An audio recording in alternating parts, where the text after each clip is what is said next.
conhecer a nossa convidada, Carla Fernanda? Carla Fernanda é professora da rede pública aqui do Rio de Janeiro, licenciada em Ciências Físicas e Biológicas pela UFRJ, mestre em Ensino de Ciências pelo Instituto Federal de Educação, Ciências e Tecnologia do Rio de Janeiro, IFRJ. Participou do grupo de experimentações em ensino híbrido desenvolvido pela Fundação Lehman e Instituto Península em 2014 e é também uma das autoras do livro Ensino Híbrido, Tecnologia e Personalização na Educação, lançado em 2015 pela editora Penso e que foi indicado ao Prêmio Jabuti em 2016. Professora Carla, seja muito bem-vinda. Olá, Tati. Olá, Fernando. Olá a todos e a todas. Obrigado pelo convite. É um prazer enorme poder falar um pouquinho da minha experiência, do meu trabalho com ensino híbrido. Bacana. Como sempre, eu e o professor Fernando, a gente vai ficar ao longo de todo esse segundo bloco conversando com a Carla e com vocês. Carla, já te lanço uma pergunta, né? Enfim, considerando desde o ano passado, na verdade, né? A gente vem acompanhando nas lives daqui da Nova Escola, nas nossas vidas pessoais também, vamos ser bem honestos, né? Enquanto todo esse contexto, os professores e professores, eles se superaram nesse quesito, né, de aprendizado. A gente ouviu relatos de professores e professores que ficavam horas na frente do computador, aprendendo novas ferramentas, aprendendo novas funções no Facebook, no Google, enfim. A tecnologia, como é que a tecnologia realmente ajuda o trabalho do professor? Como a tecnologia pode ajudar no processo de ensino-aprendizagem como um todo?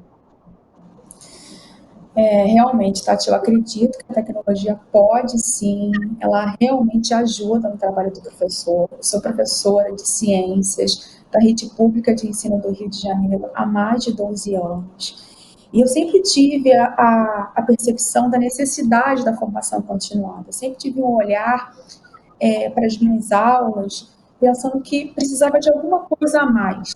Né? Eu olhava os meus alunos, eu avaliava a minha prática e eu via a necessidade de novas metodologias, o uso de novas tecnologias no processo de ensinar e aprender.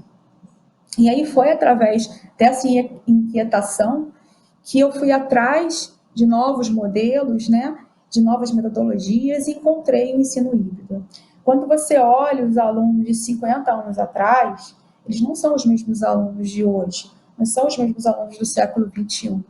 É fato que eles precisam de algo a mais, né? A sala de aula precisa ser também modificada. A gente tem uma sociedade totalmente tecnológica e os nossos alunos são dessa sociedade tecnológica. Então, eu vi a necessidade de novas tecnologias e o ensino híbrido possibilitou isso, né? Utilizar esses recursos digitais a favor do aprendizado do aluno. Perfeito, professora. Então, a partir da participação da Carla, dessa fala da Carla, vamos ver o que a gente vai conferir agora nesse segundo bloco. O envolvimento dos alunos, como organizar um plano de aula com o modelo rotação por estações, as atividades de cada estação, e se o ensino não for presencial, o que é que a gente faz? Professora Carla, a questão do envolvimento dos estudantes é importantíssima, né? Como, na sua opinião, o que é que compromete a não participação do aluno? Como é que ela compromete o aprendizado? Então, como eu havia falado, a gente tem alunos do século XXI que a tecnologia faz parte do dia a dia desses alunos, né? E aí, se você for olhar a sala de aula 100 anos atrás, 150 anos atrás, você vai ver que o cenário, o formato da sala de aula é igual à sala de aula de hoje em muitas escolas, inclusive na minha, né? Os alunos estão sentados, enfileirados, o professor está lá como palestrante, falando, apresentando a aula, e o aluno está lá na passividade, passivo, ouvindo, recebendo as informações, sem nenhuma atividade nesse processo de aprender dele.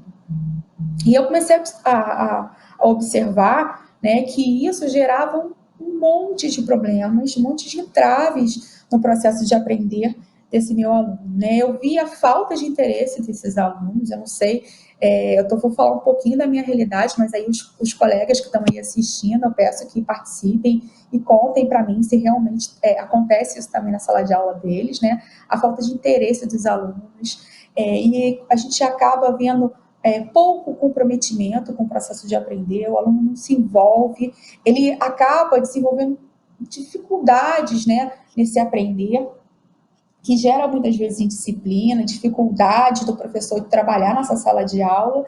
E, por fim, eu na rede pública de ensino já tive a infelicidade de presenciar a evasão escolar de muitos alunos.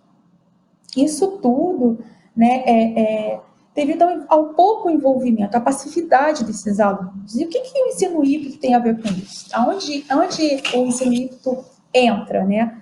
O ensino híbrido apresenta modelos de ensino em que o aluno é o centro do processo de aprendizagem, é o centro do processo, ele é autônomo, ele é participativo, é ele que dita a forma, o modo, o ritmo de aprender. Como o Fernando colocou lá no comecinho, né, do nosso encontro, cada aluno ele vai ter, né, uma forma, um ritmo, um modo de aprender diferente. E a gente ter esse olhar que os alunos não aprendem de forma igual, né, ou no mesmo ritmo, no mesmo tempo, é uma possibilidade que o modelo dos modelos de ensino híbrido trazem e que fazem total diferença no processo de aprendizagem dos nossos alunos, né?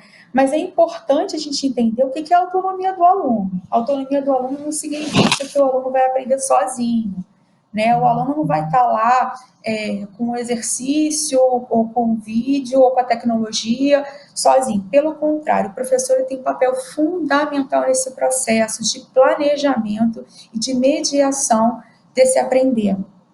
Né? E o uso de tecnologias, por si só, não vai configurar ensino híbrido. A gente tem que pensar que o ensino híbrido ele tem, sim, essa visão para o aluno protagonista, autônomo do seu aprender, e as ferramentas, né, as tecnologias, os recursos digitais, eles trazem uma otimização do tempo, uma autonomia maior do aluno, se o professor planejar de forma que o aluno utilize essas tecnologias a seu favor, né? Senão o professor acaba utilizando os recursos digitais apenas para uma outra aula expositiva, né? E aí não faz sentido, não é ensino híbrido, né?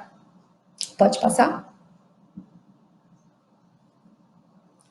Não, desculpa, volta um pouquinho. Vou falar só um pouquinho mais sobre a utilização desses recursos, né?